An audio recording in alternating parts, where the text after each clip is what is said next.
तो आज हम इस वीडियो में गीता रिन्यूएबल एनर्जी लिमिटेड इस कंपनी का जो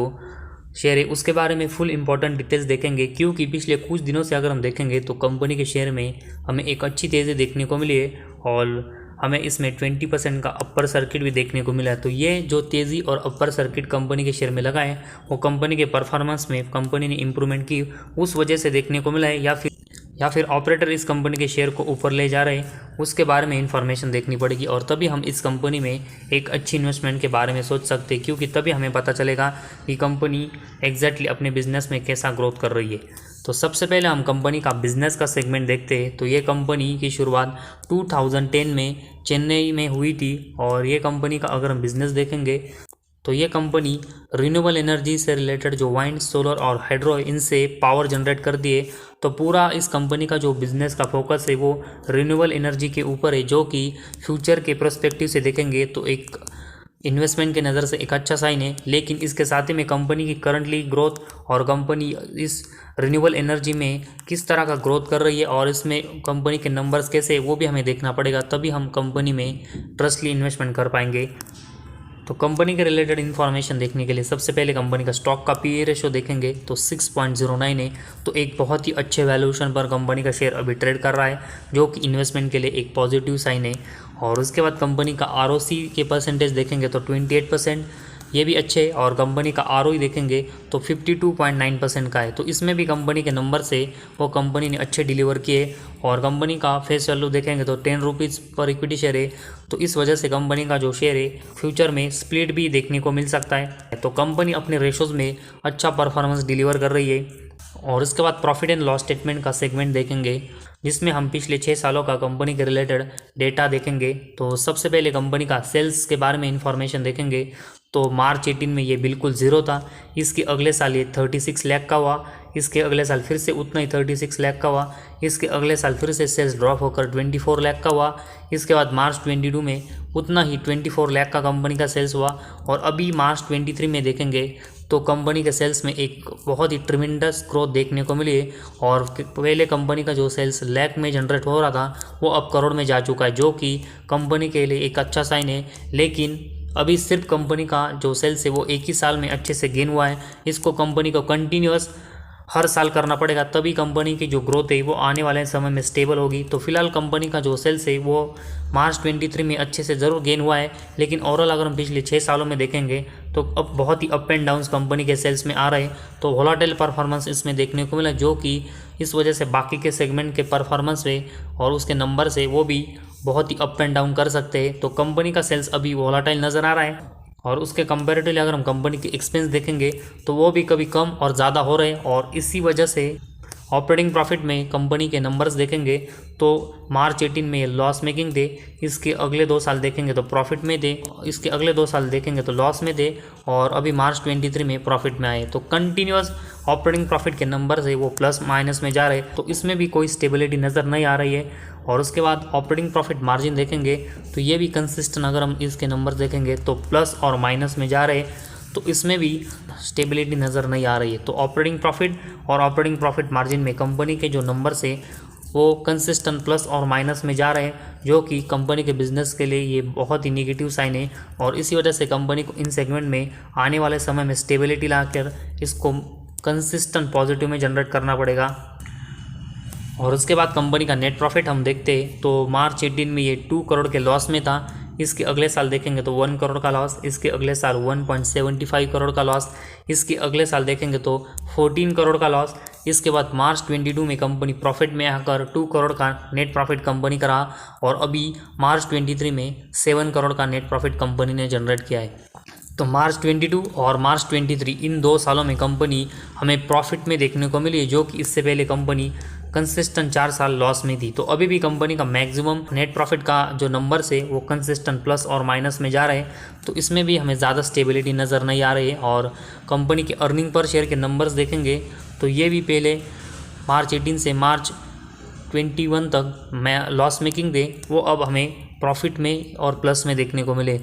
तो कंपनी ने नेट प्रॉफिट और अर्निंग पर शेयर में अपने जो नंबर्स है वो मार्च 22 और 23 में पॉजिटिव में जनरेट कर एक अच्छी ग्रोथ की है, लेकिन लॉन्ग टर्म की नज़र से और एक अच्छे रिटर्न के लिए हमें कंपनी के जो नंबर्स है वो मैक्सिमम टाइम प्लस में और स्टेबल होने चाहिए, जो कि इस कंपनी की अभी नज़र नहीं आ रही। तो कंपनी प्रॉफिटेबल है, इस वजह से हम इस कंपनी में इन्वेस्टमेंट के बारे में सोच सकते हैं, लेकिन इसके जो परफॉर्मेंस है वो अभी अनस्टेबल है, इस वजह से अभी हम इस कंपनी में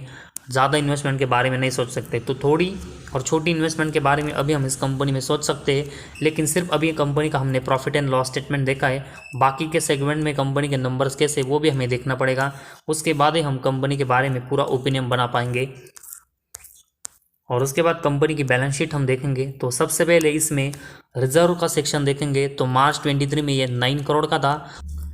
तो इस कंपनी का रिजर्व का सेक्शन अगर हम देखेंगे तो पिछले कुछ समय से कंपनी का जो रिजर्व है वो कंसिस्टेंट कम हो रहा है, तो इसमें कंपनी को अपने नंबर गेन करने की बहुत ही ज़रूरत है और उसके कंपैरेटिवली कंपनी अभी डेट फ्री नज़र आ रही है, लेकिन बीच बीच में कंपनी के नंबर्स अप एंड डाउन करते हैं, तो इसी वजह से कंपनी का बोरिंग्स भी आने वाले समय में डेट फ्री से हमें बढ़ते हुए देखने को मिल सकता है। तो उसके ऊपर हमें ज़्यादा फोकस देना पड़ेगा कि कंपनी अपने ऊपर का बोरिंग्स है उसको कितने समय पर यहाँ पर कम करके रखती है, क्योंकि कंपनी का बोरिंग्स कम रहेगा तो कंपनी को ज़्यादा इंटरेस्ट नहीं चुकाना पड़ेगा, जिस वजह से कंपनी के नेट प्रॉफिट के नंबर्स अभी जो प्लस में आ रहे हैं वो हमें ज़्यादा इम्पैक्ट होते हुए देखने को नहीं मिल सकते और कंपनी का नेट प्रॉफिट है वो अच्छे से गेन होते हुए देखने को मिल सकता है। और इसी वजह से कंपनी को अपना बोरिंग से वो कंसिस्टेंट कम करके रखना पड़ेगा और साथ ही में कंपनी के जो रिजर्व की ग्रोथ थोड़ी सी कम हुई है वो भी कंपनी को गेन करने पड़ेंगे। तो कंपनी के रिजर्व डाउन हो रहे हैं, लेकिन अभी भी कंपनी के रिजर्व के कंपैरेटिवली कंपनी के ऊपर कम बोरिंग से जो कि कंपनी के बैलेंस शीट को अभी स्टेबल कर रहा है, लेकिन कंपनी को अपनी बैलेंस शीट यहाँ से और मजबूत करनी पड़ेगी। और उसके बाद कैश फ्लोज देखेंगे तो मार्च 18 में इसमें नंबर्स देखेंगे तो ये 0.05 प्लस में थे, इसके अगले साल लॉस में गए, इसके अगले 2 साल देखेंगे तो फिर से ये पॉजिटिव में जनरेट हुए और उसके बाद अगले 2 साल देखेंगे तो ये हमें लॉस में देखने को मिले। तो कंपनी का नेट कैश फ्लो देखेंगे तो इसमें भी नंबर कंसिस्टेंट प्लस और माइनस में देखने को मिले, तो इसमें भी ज़्यादा स्टेबिलिटी नज़र नहीं आ रही और इसी वजह से कंपनी को अगर अपना नेट कैश फ्लो के नंबर्स पॉजिटिव में जनरेट करने तो कंपनी को ऑपरेटिंग एक्टिविटी, इन्वेस्टिंग एक्टिविटी और फाइनेंसिंग एक्टिविटी इनके जो नंबर्स है वो प्लस में लाने पड़ेंगे, क्योंकि इसमें कंपनी के नंबर्स मैक्सिमम टाइम अभी भी लॉस कर रहे हैं और इसी वजह से इनमें कंपनी के नंबर्स अगर पॉजिटिव में जनरेट होते तो कंपनी का नेट कैश फ्लो पॉजिटिव में जनरेट ज़रूर होगा और इसके लिए कंपनी को इन तीनों सेगमेंट में नंबर्स पॉजिटिव में जनरेट करने की बहुत ही ज़रूरत है। और इसके बाद डेप्टर डेज देखेंगे तो मार्च 23 में अभी ये 17.69 है, जो कि इससे पहले अगर हम देखेंगे तो 9,000 और 28,000 हुए थे। तो कंपनी के जो डेप्टर डेज है वो कंपनी ने पिछले कुछ समय से रैपिडली बहुत ही कम किए, जो कि एक अच्छा साइन है, लेकिन सिर्फ अभी 1 साल कंपनी के डेप्टर डेज कम हुए हैं, उस वजह से हम कंपनी के ऊपर अभी ज़्यादा ट्रस्ट नहीं कर सकते। कंपनी को अपने डेज है वो कंसिस्टेंट ऐसे कम करके रखने पड़ेंगे, तभी हम इस कंपनी के ऊपर अच्छा ट्रस्ट कर पाएंगे। और उसके बाद शेयर होल्डिंग पैटर्न देखेंगे तो कंपनी के प्रमोटर के पास 73% की मेजॉरिटी स्टेक है, जो कि कंपनी को बहुत ही स्टेबल करता है और उसके कंपैरेटिवली पब्लिक के पास 26% की हिस्सेदारी है। तो प्रमोटर के पास मेजॉरिटी स्टेक है वो एक अच्छा साइन है, लेकिन एफआईज और डीएज है वो अभी भी इस कंपनी में इन्वेस्टमेंट करने से दूर है और उसका सबसे बड़ा रीज़न देखेंगे तो प्रॉफिट एंड लॉस स्टेटमेंट में, साथ ही में कंपनी का कैश फ्लो, इनमें जो कंपनी के नंबर्स हैं वो कंसिस्टेंट प्लस और माइनस में जा रहे हैं, तो ज़्यादा स्टेबिलिटी कंपनी के नंबर्स में नज़र नहीं आ रही है। ज़रूर कंपनी का बिजनेस रिन्यूएबल एनर्जी से रिलेटेड है, लेकिन कंपनी के फंडामेंटल अभी भी इतने स्ट्रांग नहीं है, जिस वजह से एफआईज और डीएस की इन्वेस्टमेंट है वो इस कंपनी में अभी ज़्यादातर देखने को नहीं मिली। तो मार्च 23 में कंपनी ने मैक्सिमम सेगमेंट में एक अच्छी इंप्रूवमेंट की है, जिसमें कंपनी ने नेट प्रॉफिट में एक अच्छा ग्रोथ किया है, साथ ही में डेप्टर डेज भी अपने कम किए और साथ ही में कंपनी ने अपने सेल्स में भी एक अच्छी ग्रोथ की है, जो कि कंपनी के बिजनेस के लिए एक अच्छा साइन है। लेकिन सिर्फ 1 साल कंपनी का ग्रोथ होने की वजह से हम किसी भी कंपनी में एक बड़ी और ट्रस्टली इन्वेस्टमेंट नहीं कर सकते। इसके लिए कंपनी को कंसिस्टेंट अपने सेल्स और बाकी के सेगमेंट में परफॉर्मेंस से स्टेबल जनरेट करने पड़ेंगे, तभी हम कंपनी में एक अच्छा ट्रस्ट लेंगे।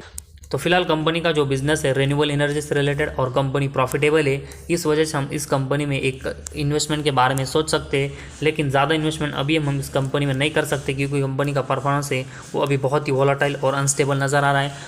और इसी रीज़न की वजह से अभी हम इस कंपनी में बड़ी इन्वेस्टमेंट नहीं कर सकते, क्योंकि इससे हमारी जो इन्वेस्टमेंट है उसको बहुत ही बड़ा रिस्क होगा। क्योंकि कंपनी का शेयर अगर हम देखेंगे तो बहुत ही वॉलेटाइल परफॉर्मेंस की वजह से कभी भी बहुत ही ऊपर नीचे प्राइस पर जा सकता है। और इसी वजह से जब तक कंपनी के नंबर्स में स्टेबिलिटी नहीं आती तब तक हम इस कंपनी में एक बड़ी इन्वेस्टमेंट से और बड़ी ट्रस्ट से यहाँ पर इन्वेस्टमेंट नहीं कर सकते। और इसी वजह से अभी हमें इस कंपनी में इन्वेस्टमेंट करना है। तो कंपनी रिन्यूएबल एनर्जी में काम करती है और कंपनी थोड़ी सी प्रॉफिट में आई है, उस वजह से छोटी इन्वेस्टमेंट करके अभी हम इस कंपनी में स्टडी पर्पस की वजह से एक अच्छा फोकस दे सकते हैं। लेकिन ज़्यादा इन्वेस्टमेंट करना अभी भी इस कंपनी में बहुत ही रिस्की हो सकता है।